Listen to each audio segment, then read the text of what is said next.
നിങ്ങൾ എന്നെ കമ്മ്യൂണിസ്റ്റ് ആക്കി എന്ന് പറയുന്നത് പോലെ നിങ്ങൾ എന്നെ BJP ആക്കി എന്ന് പറയാം. അവിടുത്തെ കുട്ടികളെ ലഹരി കൊടുത്ത് മദ്യവും മയക്കുമരുന്നും കഞ്ചാവും ഒക്കെ കൊടുത്ത് അവരെ ഒരു വലിയൊരു ക്ലസ്റ്റർ ആക്കി, അവർക്ക് വേണ്ടി എന്തും ചെയ്യുന്ന ഒരു ക്ലസ്റ്റർ ആക്കി വെച്ചിരിക്കുകയാണ്. ഇത്തരം സംഘങ്ങളെ വളർത്തുന്നതിൽ ഇവർക്ക് പങ്കുണ്ട്.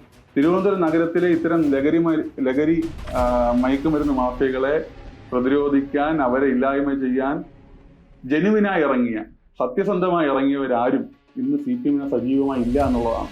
CPM ഒരു സാധാരണ സ്വഭാവം നമുക്കറിയാലോ, എല്ലാം ഒരു ക്യാപ്സൂൾ പരുവത്തിലാണ്. ഏൽപ്പിക്കപ്പെട്ട ചുമതലകൾ നിർവഹിക്കാൻ ശ്രമിക്കുമ്പോൾ ആക്രമിക്കപ്പെടുന്ന ഒരു സ്വഭാവമുണ്ട്. പെൺകുട്ടികൾ നിരന്തരമായ ആക്രമണങ്ങൾക്ക് വിധേയമായി, കൊല്ലാനാണെന്ന് ഞാൻ പറയുന്നില്ല, എന്നെ കായികമായി ആക്രമിക്കാൻ ഒരു കൊട്ടേഷൻ കൊടുത്തിട്ടുണ്ട് തിരുവനന്തപുരം നഗരത്തിലുള്ള. ഒരു കുലബന്ധവുമില്ലാത്ത, യാഥാർത്ഥ്യത്തിന് നിരക്കാത്ത വാർത്തകൾ എനിക്കെതിരെ വ്യക്തിപരമായി കൊടുത്ത് CPM സ്വഭാവം അനുസരിച്ച്, CPM നേതാക്കന്മാരുടെ സ്വഭാവം അനുസരിച്ച് വേടനെ തള്ളി പറയേണ്ടതാണ്, വേടനെ സപ്പോർട്ട് ചെയ്യാൻ. അപ്പൊ ഇരട്ടത്താപ്പ് നിങ്ങൾ മനസ്സിലാക്കാം. പിന്തുണയുള്ളവർക്ക് ഒരു നീതിയും പിന്തുണയില്ലാത്ത സാധാരണക്കാരനായിട്ടുള്ള എനിക്കൊക്കെ വേറെ രീതിയും. മൂന്നാമത് ഒരു പിണറായി വിജയൻ സർക്കാരിനെ കേരളത്തിലെ ജനത ആഗ്രഹിക്കുന്നില്ല എന്ന വലിയ യാഥാർത്ഥ്യമുണ്ട്. പ്രവർത്തകരുടെ, നേതാക്കന്മാരുടെ, എന്നെപ്പോലെ സാധാരണ പ്രവർത്തകരുടെ വലിയൊരു ഒഴുക്ക് BJPയിലേക്ക് വോട്ടായും പ്രവർത്തകരായി ഭാവിയിലുണ്ടാവും. ഇപ്പോൾ SFI ലഹരിക്കെതിരെ വലിയ രീതിയിൽ പ്രചാരണം നടത്തുകയും യുവാക്കൾക്കിടയിലെ ലഹരി ഉപയോഗം കുറയ്ക്കാൻ വേണ്ടി ക്യാമ്പയിനുകളൊക്കെ നടത്തുകയും ചെയ്യുന്ന ഒരു വിദ്യാർത്ഥി സംഘടനയാണ്. അങ്ങനെയുള്ള ഒരു സംഘടനയ്ക്കകത്ത് തന്നെയാണ് ഇപ്പോൾ ഇത്തരത്തില് ലഹരി ഉപയോഗമുണ്ട്. വിദ്യാർത്ഥികൾക്ക് ലഹരി കൊടുത്ത്, അല്ലെങ്കിൽ അവർക്ക് വേണ്ട എല്ലാ കാര്യങ്ങളും ചെയ്തു കൊടുത്ത് അവരെ ഒരു ഗ്യാങ് ആക്കി നിർത്തുന്ന ഒരു ആരോപണം. താങ്കൾ തിരുവനന്തപുരത്തെ കേന്ദ്രീകരിച്ച് പ്രവർത്തിക്കുന്നുണ്ട്. തിരുവനന്തപുരത്തെ കോളേജുകളിൽ ഈ SFIയുമായി ബന്ധപ്പെട്ടുള്ള ലഹരി ഉപയോഗം, അതുമായി ബന്ധപ്പെട്ട് നിൽക്കുന്ന നേതാക്കളുടെ ഇടപെടൽ, അതിനെ എങ്ങനെ കാണുന്നു? നമ്മള് ഈ ലഹരിയുടെയോ അല്ലെങ്കിൽ ഇത്തരം പ്രവണതകളുടെയോ ഒന്നും അറ്റത്ത് ഒരു സംഘടനയും കെട്ടരുതെന്ന അഭിപ്രായക്കാരനാണ് ഞാൻ. പക്ഷേ അറിഞ്ഞോ അറിയാതെയോ SFIയുടെ നേതാക്കന്മാർ ഇതിൻ്റെ എല്ലാം ഭാഗമാകുന്നു എന്ന് ചോദിച്ചാൽ ഇത്തരം സംഘങ്ങളെ വളർത്തുന്നതിൽ ഇവർക്ക് പങ്കുണ്ട്. രാഷ്ട്രീയ എതിരാളിയെയും സംഘടനയ്ക്കുള്ളിലെ എതിരാളികളെയും കായികമായി ആക്രമിക്കാനുള്ള ഒരു സൈന്യം എന്ന രീതിയിലാണ് പലരും CPM പ്രവർത്തകരും CPMന്റെ നേതാക്കന്മാരും SFIയുടെ നേതാക്കന്മാരും ഇതിനെ കാണുന്നത്. അപ്പൊ സ്വാഭാവികമായിട്ടും ഇവരുടെ നിലനിൽപ്പ്, ഈ ഗ്യാങ്ങുകളുടെ നിലനിൽപ്പ് ഇവരുടെ നിലനിൽപ്പിന്റെ കൂടി ഭാഗമാണ്. പിന്നെ ഒരു കാര്യം എന്ന് പറയുന്നത് നമ്മൾ മനസ്സിലാക്കേണ്ടത്, ഈ ലഹരി ഉപയോഗം എന്ന് പറയുമ്പോൾ രണ്ട് രീതിയിലാണ് ഇതിന് സാമൂഹികമായി നമ്മൾ കാണേണ്ടത്. ലഹരി എന്ന് പറയുന്നത് അതൊരു ഇന്ന് ഇപ്പൊ 2025 പ്രത്യേകമായി 2025 ജനുവരി 1 പൊട്ടി വിടർന്നപ്പോൾ ഉണ്ടായ ഒരു സാധനമല്ല. എല്ലാ കാലത്തും ലഹരി എങ്ങനെയാണ് ഈ ലോകത്തുണ്ടായെന്ന് പരിശോധിച്ചാൽ, അല്ലെങ്കിൽ ലഹരി വ്യാപനം പരിശോധിച്ചാൽ നമുക്കറിയാം. ഈ എപ്പോഴും അധിനിവേശ ശക്തികൾ എന്ന് പറഞ്ഞാൽ ഒരാളുടെ സ്വൈര്യവിഹാരത്തെ കടന്നു കയറി അവിടെ അവന്റെ സാമ്രാജ്യവും അവന്റെ സാമ്പത്തിക താല്പര്യങ്ങളും അവന്റെ വ്യക്തിപരമായ താല്പര്യങ്ങളും വ്യാപിപ്പിക്കാൻ ശ്രമിച്ചിട്ടുള്ള ഈ കോളനിവൽക്കരണത്തെ പോലെയുള്ള ലോക സാഹചര്യങ്ങൾ വന്നിട്ടുള്ളവർക്കെല്ലാം അവിടുത്തെ മനുഷ്യർ പ്രതികരിക്കാതിരിക്കാൻ, മനുഷ്യന്റെ പ്രതികരണശേഷിയും മനുഷ്യന്റെ ചിന്താശേഷിയും അവരുടെ താല്പര്യങ്ങൾക്കും അവരുടെ പ്രവർത്തനങ്ങൾക്കും എതിരായി വരാതിരിക്കാൻ എപ്പോഴും അവന്റെ ദൗർബല്യങ്ങൾക്ക് പിറകിൽ പോകണം എന്നുള്ളതിന്റെ ഭാഗമായിട്ട് നമുക്കറിയാം. കറുപ്പ് കോളനി വൽക്കരണം നടന്നിട്ടുള്ള ബ്രിട്ടീഷ് സാമ്രാജ്യം ഉണ്ടായിരുന്നിടത്തെല്ലാം കറുപ്പ് വ്യാപകമായി കൃഷി ചെയ്യപ്പെടുകയും അത് ഉപയോഗിക്കപ്പെടുകയും ചെയ്യുന്ന സാഹചര്യങ്ങളൊക്കെ ചരിത്രം നമ്മളെ പഠിപ്പിക്കുന്നുണ്ട്. അപ്പൊ ഈ ലഹരി എന്ന് പറയുന്ന ഒരു യാഥാർത്ഥ്യമാണ്. പക്ഷെ ഈ യാഥാർത്ഥ്യം കഴിഞ്ഞ സാമ്രാജ്യത്വത്തിന്റെ കാലത്തൊക്കെ അവർ ഉപയോഗിച്ചതുപോലെ തന്നെയാണ് ഈ ചില CPM നേതാക്കന്മാർ ഇന്നും ഉപയോഗിക്കുന്നത്, അല്ലെങ്കിൽ ചില SFI നേതാക്കന്മാർ ഇപ്പോഴും ഉപയോഗിക്കുന്നത്. എന്ന് പറഞ്ഞാൽ അവരുടെ താല്പര്യങ്ങൾക്ക് വിരുദ്ധമായി ആൾക്കൂട്ടം ഉണ്ടാകാൻ വേണ്ടി പാടില്ല എന്നതുകൊണ്ട് ഇതിന്റെ വ്യാപനത്തെ കണ്ണടച്ച് പ്രോത്സാഹിക്കും. ഇവർ ആർക്കും കൊണ്ട് ലഹരി കൊടുക്കുന്നുള്ളതല്ല. സ്വാഭാവികമായിട്ടും സാമൂഹികമായിട്ടുള്ള ഘടനയിൽ എല്ലാ തരത്തിലുമുള്ള തെറ്റുകൾ നടക്കുന്നത് പോലെ ഈ ലഹരി വ്യാപനം നടക്കുന്നുണ്ട്. അതിപ്പോ എത്ര മൂടി വെച്ചാലും എത്ര പ്രതിരോധിച്ചാലും ഇത് നടക്കും. അപ്പോൾ ഇത് നടക്കുമെന്ന് പറഞ്ഞാൽ അതിനെ പ്രതിരോധിക്കേണ്ട ഒരു രീതിയുണ്ട്. നമ്മുടെ സാമൂഹിക സാഹചര്യങ്ങളെ കൂടി പരിവർത്തനപ്പെടുത്തിക്കൊണ്ടാണ് നമുക്ക് ഈ ലഹരി വ്യാപനത്തെ തടയാൻ വേണ്ടി കഴിയുന്നത്. അപ്പോൾ CPM നേതാക്കന്മാർ ചിലർ ചെയ്യുന്നത് ഈ വിദ്യാർത്ഥികൾക്കിടയിൽ, യുവാക്കൾക്കിടയിൽ ഇതിന്റെ വ്യാപനം മനഃപൂർവ്വമായി നടക്കുമ്പോൾ അതിനെതിരെ കണ്ണടക്കുകയാണ്. തടയാൻ ശ്രമിക്കാമെങ്കിലും അതിനെ തടയാതെ ഇതിന് മൗനസമ്മതം നൽകുന്ന ഒരു രീതിയാണ് SFIയുടെയും CPM നേതാക്കന്മാർ പലയിടത്തും നടത്തിയിട്ടുള്ളതായിട്ടാണ് എൻ്റെ അനുഭവം. അപ്പോൾ ഞാൻ പറഞ്ഞു വന്നത്, ഈ ലഹരി വ്യാപനം നമ്മൾ നടക്കുമ്പോൾ ഇപ്പോൾ തന്നെ സമീപഭാവിയിൽ നമ്മൾ കണ്ടതാണ് വേടൻ എന്ന് പറയുന്ന റാപ്പർ. വേടൻ തൻ്റെ ഫ്ലാറ്റിൽ നിന്ന് ഒരു NDPS ആക്ട് പ്രകാരം ജാമ്യം ലഭിക്കാവുന്ന കുറ്റമായിട്ടുള്ള ചെറിയ തോതിലുള്ള ഒരു കഞ്ചാവിന്റെ പൊതി തന്റെ ഫ്ലാറ്റിൽ നിന്ന് വേടനൊപ്പം കണ്ടെത്തുന്നു. വേടൻ ജാമ്യം ലഭിക്കുന്നു. പിന്നീട് വേറൊരു കേസിലാണ്, വേറെ വനവകുപ്പിന്റെ കേസിലാണ് അത് ബുദ്ധിമുട്ടാവുന്നത്. ഇവിടെ CPMയുടെ നിലപാടെന്താ? കാരണം വേടൻ എന്ത് ചെയ്തു? വേടന് സാമൂഹികമായ ബന്ധമുണ്ട്. വേടനോട് എന്തെങ്കിലും പ്രത്യേക താല്പര്യമുള്ളതുകൊണ്ടാണ്. CPMന്റെ സ്വഭാവം അനുസരിച്ച്, CPMന്റെ നേതാക്കന്മാരുടെ സ്വഭാവം അനുസരിച്ച് വേടനെ തള്ളിപ്പറയേണ്ടതാണ്. പക്ഷെ വേടൻ എന്ന് പറയുന്ന ഈ കാലഘട്ടത്തിലെ ചെറുപ്പക്കാരുടെ ഈ കാലഘട്ടത്തിലെ കൗമാരക്കാരുടെ സിരകളിൽ തീ പടർത്തുന്ന ഒരു സംഗീതജ്ഞനാണ്. അദ്ദേഹം പറയുന്ന വാക്കുകളിലൊക്കെ കേൾക്കാൻ ആളുണ്ട്. അതിന്റെ രാഷ്ട്രീയമായ കാര്യങ്ങളിൽ യോജിപ്പും എനിക്കും പലർക്കും ഉണ്ട്, അത് വേറെ.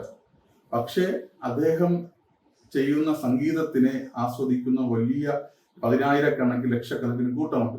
ഈ കൂട്ടത്തെ പേടിച്ചാണ് വേടനെ സപ്പോർട്ട് ചെയ്യുന്നത്, അല്ലെ?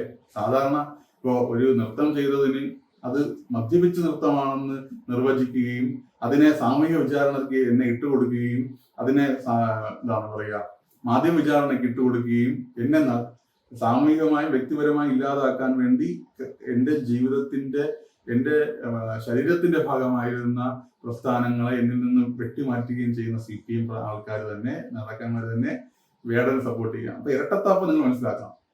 പിന്തുണയുള്ളവർക്ക് ഒരു നീതിയും പിന്തുണയില്ലാത്ത സാധാരണക്കാരനായിട്ടുള്ള എനിക്കൊക്കെ വേറൊരു രീതിയും. ഞാൻ വേടനെ കുറ്റപ്പെടുത്തി പറഞ്ഞതല്ല. അപ്പോൾ ലഹരി കൈവശം വയ്ക്കുന്നത്, ഉപയോഗിക്കുന്നത് നിയമപരമായി തെറ്റാണ്. പക്ഷെ ആ തെറ്റിനെ ന്യായീകരിക്കാൻ CPMന് കഴിയണമെങ്കിൽ അത് തെറ്റ് ചെയ്യുന്ന ആൾക്ക് എന്ത് വേണം? ലക്ഷക്കണക്കിന് ഫോളോവേഴ്സ് വേണം. ഗോകുൽഗോപിനാഥന്മാരായിട്ടുള്ള CPMലെ സാധാരണ പ്രവർത്തകർക്ക് അങ്ങനെ ഫോളോവേഴ്സ് ഇല്ലാത്തത് കൊണ്ട്, CPM അങ്ങനെ ഫോളോവേഴ്സ് ഉണ്ടാക്കുന്ന പാർട്ടിയല്ല, അപ്പൊ ഇല്ലാത്തത് കൊണ്ട് നമ്മൾ ആക്രമിക്കപ്പെടും. മറ്റ് ഘട്ടത്തിൽ അതിനെല്ലാം അനുകൂലിക്കാനും അവർക്ക് കഴിയും എന്നുള്ളതാണ് ഞാൻ മനസ്സിലാക്കുന്നത്. ഇനി BJPയിലേക്കുള്ള BJP ഇങ്ങോട്ട് സമീപിക്കുകയായിരുന്നു, അതോ താങ്കൾ അങ്ങോട്ട് സമീപിക്കുകയായിരുന്നു? എന്താണ് BJPയിലേക്ക് നമ്മൾ എത്താൻ എന്താണ് കാരണമെന്ന് പരിശോധിച്ചു കഴിഞ്ഞു. BJPയുടെ പ്രവർത്തനത്തെ എങ്ങനെ ഉൾക്കൊള്ളും, അതുമായി എങ്ങനെ മുന്നോട്ട് പോകും? ഈ BJPയുടെ പ്രവർത്തകനായി മാറാൻ തീരുമാനിച്ചത് ഞാനാണ്. തീരുമാനിക്കുമ്പോൾ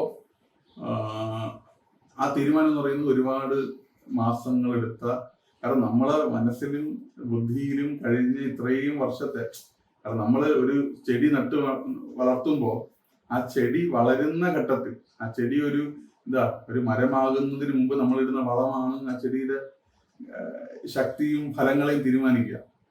അപ്പോൾ എനിക്ക് വളമിട്ടതും ഞാൻ വളർന്നതും ഒക്കെ CPM എന്ന പശ്ചാത്തലത്തിലാണ്. ഇത് നമ്മുടെ തലച്ചോറിൽ ഇങ്ങനെ കിടക്കും. അപ്പൊ ഇത് നമുക്ക്, നിങ്ങൾ നേരത്തെ സൂചിപ്പിച്ചത് പ്രത്യയശാസ്ത്രപരമായിട്ടുള്ള വൈരുദ്ധ്യങ്ങളുണ്ട്, സാമൂഹികമായ വൈരുദ്ധ്യങ്ങളുണ്ട്, ചിന്തകളുടെ വൈരുദ്ധ്യങ്ങളുണ്ട്. ഇത് നമ്മളെ കഴുകണമല്ലോ, ഈ ചെളി കഴുകി കളയണമല്ലോ. അപ്പൊ ഇതിനൊരു പ്രോസസ്സുണ്ട്. സ്വാഭാവികമായിട്ടും ഒരു പ്രോസസ്സ് എനിക്കുണ്ടായിരുന്നു. അത് ഞാൻ ചെയ്തു എന്നുള്ളതാണ്. ഞാൻ കൂടുതൽ പഠിക്കാൻ ശ്രമിച്ചു, കൂടുതൽ ദേശീയമായിട്ടുള്ള കാര്യങ്ങളെ കുറിച്ച് കൂടുതൽ പഠിച്ചു, BJPയെ കുറിച്ച് കൂടുതൽ പഠിച്ചു, സംഘപരിവാർ സംഘടനകളെ കുറിച്ച്, സംഘപരിവാർ പ്രവർത്തനങ്ങളെ കുറിച്ച് കൂടുതൽ മനസ്സിലാക്കി. ഞാൻ ഈ സമൂഹത്തിൽ ജനിച്ചു വളർന്ന എൻ്റെ കൂട്ടുകാർ, എൻ്റെ കൂടെ സ്കൂളിലും കോളേജിലും അല്ലാതെയും ഒക്കെയുള്ള എൻ്റെ സജീവമായിട്ട് എൻ്റെ ജീവിതത്തിന്റെ ഭാഗമായി നിൽക്കുന്ന കൂട്ടുകാരൊക്കെ ഉണ്ട്. അവിടെ എല്ലാം സ്വാധീനം, സംഘപരിവാർ സംഘടനകളുടെ ഭാഗമായി നിൽക്കുന്ന കൂട്ടുകാരൊക്കെ എന്നെ സ്വാധീനിച്ചിട്ടുണ്ട് എന്നുള്ളതാണ്. അപ്പോൾ ഇതിൻ്റെ ഒരു സ്വിച്ചിങ് ഉണ്ട്. നേരത്തെ സൂചിപ്പിച്ചതുപോലെ ഒരു ഐഡിയോളജിയിൽ നിന്ന് മറ്റൊരു ഐഡിയോളജിയിലേക്ക് സ്വിച്ചിങ്. ഇത് ഒരു ദിവസം കൊണ്ട് എടുത്തതല്ല എന്നുള്ളത് കൊണ്ട് തന്നെ അതൊരു പ്രോസസ്സാണ്. എൻ്റെ മെന്റൽ എന്താ പറയുക, മെന്റലി എനിക്കുള്ള നേരത്തെ ഉണ്ടായിരുന്ന കാര്യങ്ങളെല്ലാം ക്ലിയർ ചെയ്ത് പുതിയ രാഷ്ട്രീയ സാഹചര്യങ്ങളെ ഉൾക്കൊള്ളുകയും ഉൾച്ചേരുകയും ചെയ്യുന്ന ഒരു പ്രോസസ്സിലൂടെ ഞാൻ കടന്നുപോയി എന്നുള്ളതാണ് അതുമായി ബന്ധപ്പെട്ട് എനിക്ക് ഉള്ള ഒരു അനുഭവം. BJPയെ കുറിച്ച്, BJPയിൽ എങ്ങനെ പ്രവർത്തിക്കും എന്നുള്ളത് പ്രധാനമാണ്. പക്ഷേ വേറൊരു യാഥാർത്ഥ്യം എന്ന് പറയുന്നത് സകലമായ മനുഷ്യർക്കും ഈ നാടിന്, രാജ്യത്തിന് വേണ്ടി അവരുടെ കോൺട്രിബ്യൂഷൻ കൊടുക്കാൻ സ്പേസ് ഉള്ള, ഇടമുള്ള ഒരു സംഘടനയാണ് ഭാരതീയ ജനതാ പാർട്ടി. അവിടെ ആർക്കും ഒരു ഇടമുണ്ട്, ആർക്കും ഒരു പ്രതലമുണ്ട്, അവർക്ക് നിൽക്കാൻ, കാലിൽ ചവിട്ടി നിൽക്കാൻ ഒരു മണ്ണുണ്ട്. അപ്പോൾ അത് സ്വാഭാവികമായിട്ടും എനിക്കും ലഭിച്ചിട്ടുണ്ട്. BJPയുടെ ഭാഗമായി പ്രവർത്തിക്കുക എന്ന് പറയുന്നത് നേരത്തെ സൂചിപ്പിച്ചതുപോലെ ദേശീയതയുടെ ഭാഗമായി പ്രവർത്തിക്കുകയാണ്. രാജ്യത്തിന്റെ മുന്നേറ്റത്തിന്, പ്രത്യേകിച്ച് രാജ്യത്ത് നമുക്കറിയാം കഴിഞ്ഞ ഇപ്പൊ 3ാമത്തെ ടേണാണ് ശ്രീമാൻ നരേന്ദ്രമോദിയുടേത്. അദ്ദേഹത്തിന്റെയൊക്കെ നേതൃത്വത്തിൽ രാജ്യത്ത് നടക്കുന്ന വികസനം, യുവാക്കൾക്കിടയിൽ, വിദ്യാർത്ഥികൾക്കിടയിൽ അവരുടെ വിദ്യാഭ്യാസ, തൊഴിൽ സാഹചര്യങ്ങളുടെ ഭാഗമായി ഉണ്ടാകുന്ന മാറ്റങ്ങൾ, ഇതെല്ലാം എവിഡന്റ് ആണ്. അതൊന്നും കെട്ടുകഥകളല്ല. ഇപ്പൊ CPM പ്രത്യയശാസ്ത്ര നൂലിൽ കെട്ടി ഇറക്കാൻ നോക്കുന്നത് എപ്പോഴും എന്താ പറയുക, ഒരിക്കലും എവിഡന്റ് അല്ലാത്ത കാര്യങ്ങളാണ്. കെട്ടുകഥകളും നാടോടി കഥകളും പറയുന്ന രീതിയാണ് നമ്മൾ കണ്ടിട്ടുള്ളത്. ഇവിടെ എവിഡന്റ് ആയിട്ടുള്ള, നമുക്ക് യാഥാർത്ഥ്യപൂർണമായി കാണാൻ കഴിയുന്ന, ദേശീയമായിട്ട് ഈ രാജ്യത്തിന്റെ ഉയർച്ചയ്ക്ക് വേണ്ടി പ്രവർത്തിക്കുന്ന വലിയൊരു സംവിധാനമാണ് BJP. അവർ മുന്നോട്ട് വയ്ക്കുന്ന വികസനം എന്ന് പറയുന്നത്, വികസനത്തിന്റെ രാഷ്ട്രീയം എന്ന് പറയുന്നത് നമ്മുടെ ജീവിതാനുഭവമാണ്. ഇന്ത്യയുടെ ഓരോ മനുഷ്യന്റെയും ജീവിതാനുഭവമാണ്. ആ ജീവിതാനുഭവം എൻ്റെ നാടിന്, പ്രത്യേകിച്ച് കേരളം, നമുക്കറിയാം എപ്പോഴും CPMന്റെ ഒരു നറേറ്റീവ് എന്ന് പറയുന്നത് കേരളത്തിനകത്ത് കേരളം ചെളിക്കുണ്ടല്ല താമര വിഴിയാൻ എന്ന് പറയുന്നത് ഇപ്പോഴും പറയും. പക്ഷെ ചെളിക്കുണ്ടിലാണ് താമര വിരിയുന്നത് എന്ന് പറയുന്നത് CPMന്റെ നറേറ്റീവാണ്. കേരളത്തിന്റെ മനസ്സിലാണ് താമരയുടെ പ്രത്യയശാസ്ത്രം വിരിഞ്ഞുകൊണ്ടിരിക്കുന്നത്. അപ്പോ കേരളത്തിലെ മനുഷ്യരുടെ മനസ്സ് ചെളിക്കുണ്ടല്ലോ. അപ്പോൾ കേരളത്തിലെ ഓരോ മനുഷ്യന്റെയും മനസ്സിൽ നരേന്ദ്രമോദിജിയുടെ, ഭാരതീയ ജനതാ പാർട്ടിയുടെ താമരയുടെ രാഷ്ട്രീയം വിരിയും. അങ്ങനെ ഒരു കാലം വിദൂരമല്ല. ആ വിദൂരമല്ലാത്ത കാലത്തിലേക്ക് നമ്മുടെ നാടിനെ നടന്ന് അടുപ്പിക്കാൻ എന്നാൽ കഴിയാവുന്ന, എന്നിലെ പരിമിതമായിട്ടുള്ള കഴിവും പ്രാപ്തിയും അനുഭവവും, CPM തരുന്ന അനുഭവം ഉണ്ടല്ലോ, അതൊരു യൂണിവേഴ്സിറ്റിക്കും തരാൻ കഴിയില്ലല്ലോ.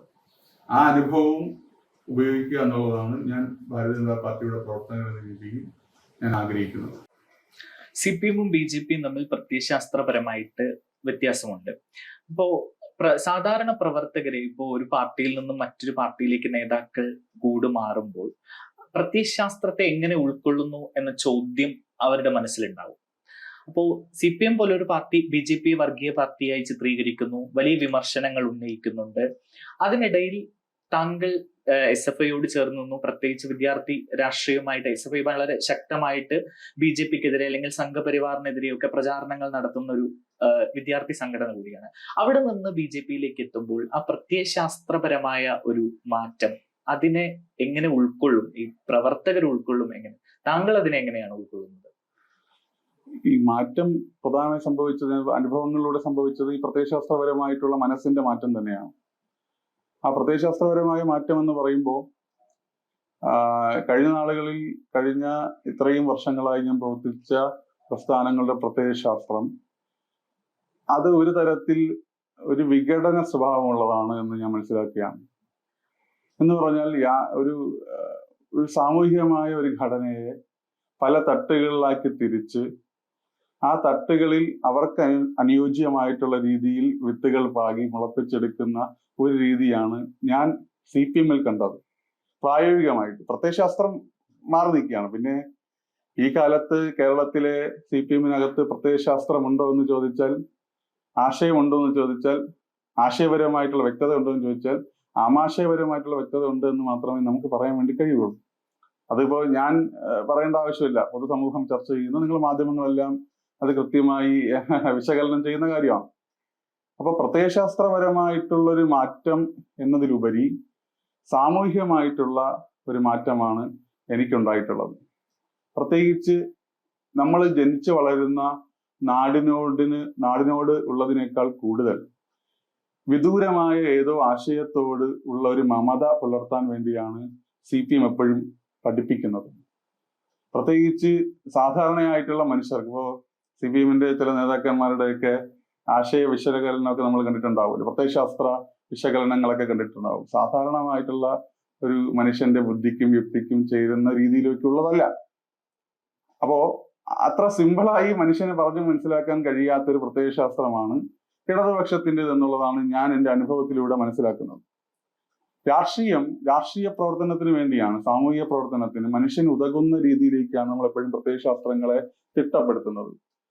കേരളത്തിൽ, ഇന്ത്യയിൽ അല്ലെങ്കിൽ ലോകത്തെവിടെയായാലും നമ്മൾ പരിശോധിച്ചാൽ മനസ്സിലാവും, ഇടതുപക്ഷം എന്ന് പറയുന്നത് പ്രത്യയശാസ്ത്ര മൂല്യച്യുതി സംഭവിച്ച് ജനങ്ങളാൽ വെറുക്കപ്പെട്ട്, ജനങ്ങളാൽ തിരസ്കരിക്കപ്പെട്ട്, പിന്നെ ഒരു തരത്തിലും തിരിച്ചു വരപ്പെടാത്ത രീതിയിലേക്ക് വിദൂര ഭാവിയിൽ പോലും സാധ്യതകളില്ലാത്ത, ജനഹൃദയങ്ങളിലേക്ക് തിരിച്ചു കയറാൻ കഴിയാത്ത ഒരു പ്രക്രിയയായി മാറുന്ന കാഴ്ച നമ്മളെല്ലാം ലോകത്തെവിടെയും നമ്മൾ കണ്ടതാണ്. അപ്പൊ കേരളത്തിലും അതിന്റെ സാധ്യതകളും അതിന്റെ യാഥാർത്ഥ്യങ്ങളും വിദൂരമല്ല എന്നാണ് ഞാൻ മനസ്സിലാക്കുന്നത്. അതുപോലെ തന്നെ BJPയെ ഞാൻ പരിശോധിക്കുമ്പോൾ ഈ രാജ്യം, നമ്മുടെ നാട്, നമ്മുടെ സംസ്കാരം, നമ്മൾ ഈ രാജ്യത്തെ മനുഷ്യരെല്ലാവരും ചേർന്ന് നമ്മുടെ അത്തരത്തിലുള്ള ഏറ്റവും ബേസിക് ആയിട്ടുള്ള, ഏറ്റവും മാനുഷികപരമായിട്ടുള്ള ദേശീയതയെ മുൻനിർത്തിയുള്ള ആശയവും പ്രത്യയശാസ്ത്രവുമാണ് BJP മുന്നോട്ട് വയ്ക്കുന്നത്. നമ്മളെ വീടും നമ്മുടെ സമൂഹവും ഒക്കെ പരിഗണിക്കുകയും അതിനെല്ലാം പരിവർത്തനപ്പെടുത്തുകയും ചെയ്തിട്ട് വേണ്ടിയാണല്ലോ വലിയ ലോക കാര്യങ്ങളിലേക്കെല്ലാം ചിന്തിക്കേണ്ടത്. അപ്പോൾ BJPയുടെ പ്രത്യയശാസ്ത്രം എന്ന് പറയുന്നത് ദേശീയതയാണ്. ദേശീയത ഉയർത്തുന്ന ഓരോ ഇന്ത്യനും ഓരോ ഭാരതീയനും ദേശീയതയ്ക്ക് വേണ്ടി തൻ്റെ അധ്വാനം ചെലവഴിക്കണം. രാജ്യത്തിന്റെ ദേശീയതയുടെ നിലനിൽപ്പും ഓരോ മനുഷ്യന്റെയും വികാസവുമാണ് BJP മുന്നോട്ട് വയ്ക്കുന്ന പ്രത്യയശാസ്ത്രം.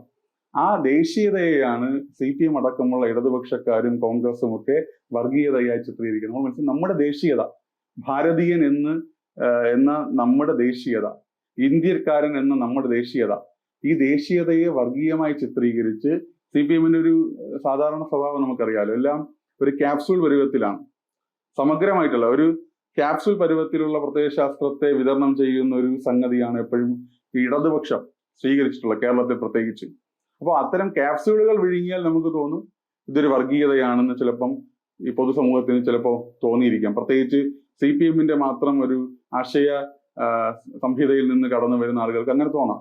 പക്ഷെ യഥാർത്ഥമായി നമ്മൾ BJPയെയും ഇന്ത്യയിലെ സംഘപരിവാർ സംഘടനകളെയും നമ്മൾ പഠിക്കുമ്പോൾ നമുക്ക് മനസ്സിലാകും, ദേശീയത എന്ന് പറയുന്നത് ഓരോ മനുഷ്യന്റെയും വ്യക്തിയുടെ വികാസവും ആ വ്യക്തി വികാസത്തിലൂടെ രാജ്യത്തിന്റെ വളർച്ചയുമാണ് അവർ ഉദ്ദേശിക്കുന്നതെന്ന് മനസ്സിലാവും.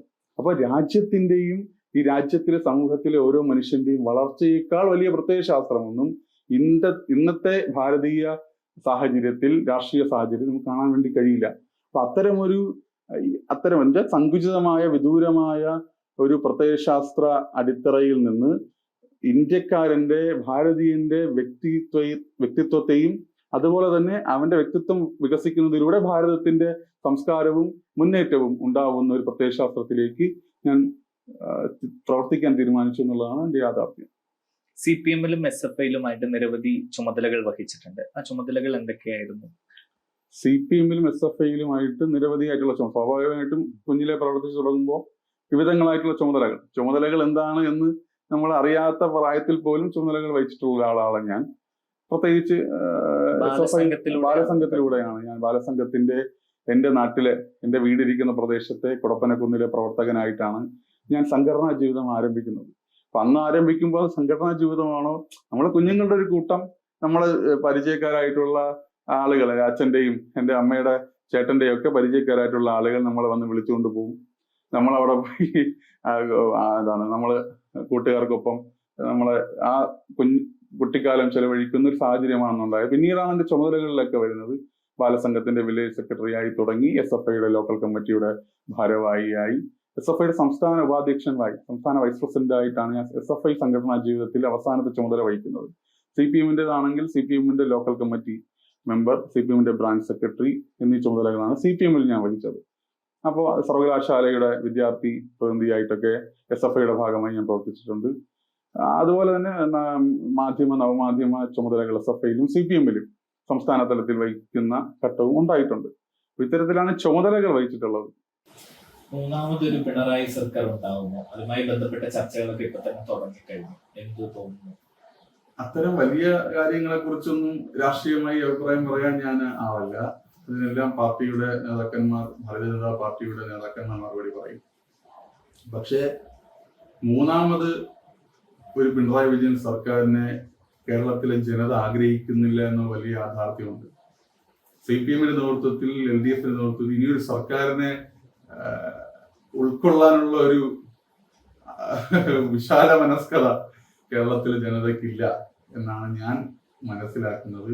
അത്തരത്തിലുള്ള തീരുമാനം തന്നെയായിരിക്കും ഈ കേരളത്തിലെ മനുഷ്യർ എടുക്കാൻ വേണ്ടി പോകുന്നത്.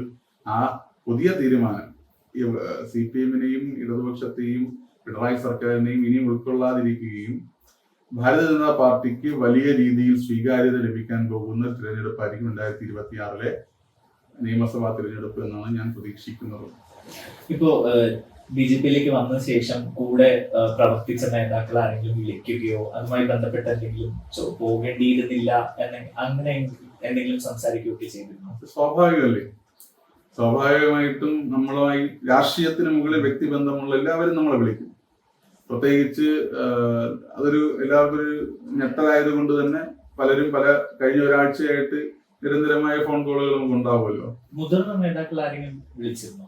മുതിർന്ന നേതാക്കൾ പലരും വിളിച്ചിരുന്നു. തിരുവനന്തപുരത്ത് പ്രത്യേകിച്ചും മുതിർന്ന നേതാക്കന്മാർ പലരും വിളിച്ചിരുന്നു. അവരുടെ പേരുകളും നമ്മൾ പറയുന്നില്ല, പക്ഷെ വിളിച്ചിരുന്നു. നമ്മളോട് സ്നേഹവും വാത്സല്യവും പ്രകടിപ്പിച്ചിരുന്ന ആളുകൾ, ഇത്തരം പ്രവണതകൾക്കെതിരെ നമ്മളെ മുന്നോട്ട് ഇറക്കിയ, നമ്മളെ ഇതിന്റെ എല്ലാം ഈ പ്രശ്നങ്ങളുടെ എല്ലാം ഭാഗമാക്കിയ ആളുകൾ സ്വാഭാവികമായിട്ട് നമ്മളെ വിളിക്കുമല്ലോ. അപ്പൊ അവര് പലരും യാഥാർത്ഥ്യം പറഞ്ഞാൽ പോസിറ്റീവായിട്ടാണ് കാരണം അവർക്കറിയാം നാളെ എന്താണ് ഈ രാജ്യത്ത് നടക്കാൻ പോകുന്നത്. CPMനകത്ത് നിന്ന് വലിയൊരു കുത്തൊഴുക്ക് പ്രവർത്തകരുടെ, നേതാക്കന്മാരുടെ, എന്നെപ്പോലെ സാധാരണ പ്രവർത്തകരുടെ വലിയൊരു ഒഴുക്ക് BJPയിലേക്ക് വോട്ടായും പ്രവർത്തകരായും ഭാവിയിൽ ഉണ്ടാവും എന്നുള്ളത് CPM തന്നെ വിലയിരുത്തിയ കാര്യമാണ്. അപ്പൊ അത് തന്നെ പറയുന്നത് യുവ നേതാക്കളുടെ ഒരു കൊഴിഞ്ഞുപോക്ക് ഇനിയും ഉണ്ടാവുമോ? CPMനകത്ത് BJPയിലേക്ക് ഇനിയും യുവ നേതാക്കൾ വരാൻ സാധ്യതയുണ്ടോ? തീർച്ചയായിട്ടും. യുവ നേതാക്കന്മാർ എന്ന് പറയുന്നത്, ഞാൻ പറയുന്നത് ഹൈറാർക്കിയലല്ല. ഇപ്പോ അഖിലേന്ത്യാ നേതാവാണോ, സംസ്ഥാന നേതാവാണോ, ജില്ലാ നേതാവാണോ എന്നുള്ളതല്ല. CPMന്റെയും SFIയുടെയും DYFIയുടെയും ഒക്കെ ഭാഗമായിട്ടുള്ള ആക്രമിക്കപ്പെടുന്ന ഭാവി എന്താണെന്ന്, രാജ്യത്തിന്റെ ഭാവിയും കേരളത്തിന്റെ ഭാവിയും എന്താണെന്നും ആകും എന്ന് നിശ്ചയമുള്ള ആളുകൾ BJPയുടെ ഭാഗമാകും. എന്റെ അനുഭവത്തിൽ എനിക്ക് പറയാനുള്ളത്, എന്തെങ്കിലും ആഗ്രഹങ്ങളും ലക്ഷ്യങ്ങളുമായി ആരും ഭാരതീയ ജനതാ പാർട്ടിയിലേക്ക് വരരുത്. നമ്മുടെ ലക്ഷ്യം ഈ രാജ്യത്തിന്റെ വികസനവും മുന്നേറ്റവുമാണ്. ഈ ലക്ഷ്യത്തിന് വേണ്ടി നമ്മുടെ കോൺട്രിബ്യൂഷൻ, നമ്മളാൽ കഴിയാവുന്ന ഒരു ശ്രമദാനം നടത്തുക എന്ന് പറയുന്നതിന്റെ ഒരു പ്രതലം മാത്രമാണ് ഭാരതീയ ജനതാ പാർട്ടി. ലക്ഷ്യങ്ങളുമായി വന്നാൽ നമ്മൾ നിരാശപ്പെട്ടു പോകും. രാജ്യത്തിന്റെ വികസനവും നിർമ്മാണവുമാണ് നമ്മൾ ലക്ഷ്യം വെക്കേണ്ടത്. എനിക്ക് ആവശ്യപ്പെടാനുള്ളത്, ഈ ശരിയുടെ രാഷ്ട്രീയം ഭാരതീയ ജനതാ പാർട്ടിയും സംഘപരിവാർ സംഘടനകളും മുന്നോട്ട് വയ്ക്കുന്ന ദേശീയതയുടെ, നമ്മുടെ പിറന്ന നാടിന്റെ, പെറ്റമ്മയും പിറന്ന നാടും സ്വർഗത്തെക്കാൾ മഹത്തരം എന്നാണ് നമ്മൾ പറയുന്ന ആപ്തവാക്യം. എപ്പോഴും നമ്മൾ ഇന്ത്യക്കാർ പറയുന്ന ആപ്തവാക്യം. അതുപോലെ നമ്മൾ അമ്മയെ സ്നേഹിക്കുന്നത് പോലെ നമ്മുടെ രാജ്യത്തെ സ്നേഹിക്കാൻ വികലമായ പ്രത്യയശാസ്ത്രങ്ങൾ വിട്ട് ഈ ശരിയുടെ പ്രത്യയശാസ്ത്രത്തെ, ഈ ശരിയുടെ രാഷ്ട്രീയത്തെ വാരിപ്പുണരണം എല്ലാ മനുഷ്യരും കേരളത്തിൽ എന്നുള്ളതാണ് എൻ്റെ ആഗ്രഹം. അതിന് വേണ്ടുന്ന സാമൂഹികമായിട്ടുള്ള പ്രവർത്തനങ്ങളിൽ എപ്പോഴും ഞാനും ഉണ്ടാകും എന്നുള്ളതാണ് പറയാനുള്ളത്.